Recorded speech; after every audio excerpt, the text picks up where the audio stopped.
Police accountability and public safety, just two things in focus today on Capitol Hill as the House Judiciary Committee examines police practices nationwide in an effort to bridge the divide between officers and their communities. The hearing comes after President Obama visited Camden, New Jersey, where he praised local policing that's reduced crime. But he also addressed responses in Ferguson and elsewhere that he says have heightened tensions.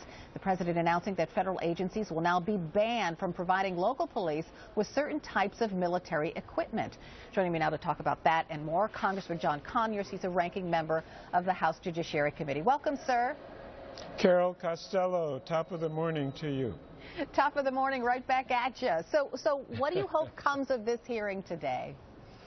Well, I think it's a belated discussion, a continued discussion of the whole relationship of the African American community to police and law enforcement.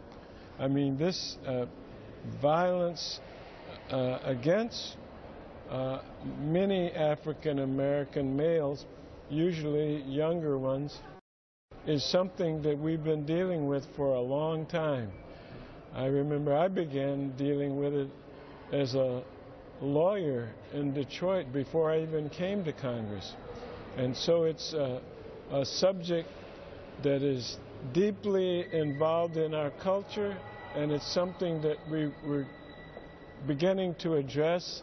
And I think there's enough spirit and camaraderie in the Judiciary Committee for us to be holding meaningful, not emotional, but significant discussions on how we minimize this. It's interesting, sir, you say that you want a reasoned conversation and reasoned testimony, but one of your witnesses today is Sheriff David Clark, who's been very passionate about how police are getting a bad rap through all of this. In fact, he's been very critical of Baltimore State's Attorney Marilyn Mosby, saying her charges in the death of Freddie Gray are, quote, a miscarriage of justice, and her actions are political. What do you want to hear from him today?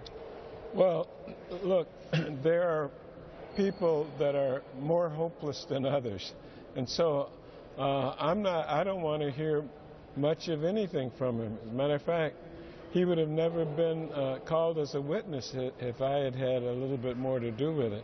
So his position. Why wouldn't you have called him for a witness?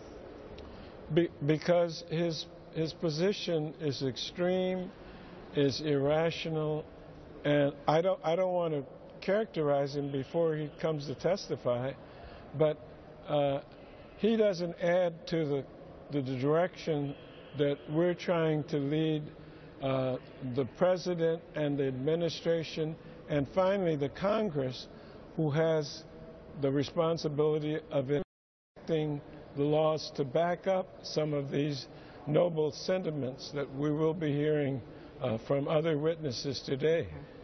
Well, we'll keep an ear on it, and thank you, sir, for joining me this morning, Congressman John Conyers. What a pleasure.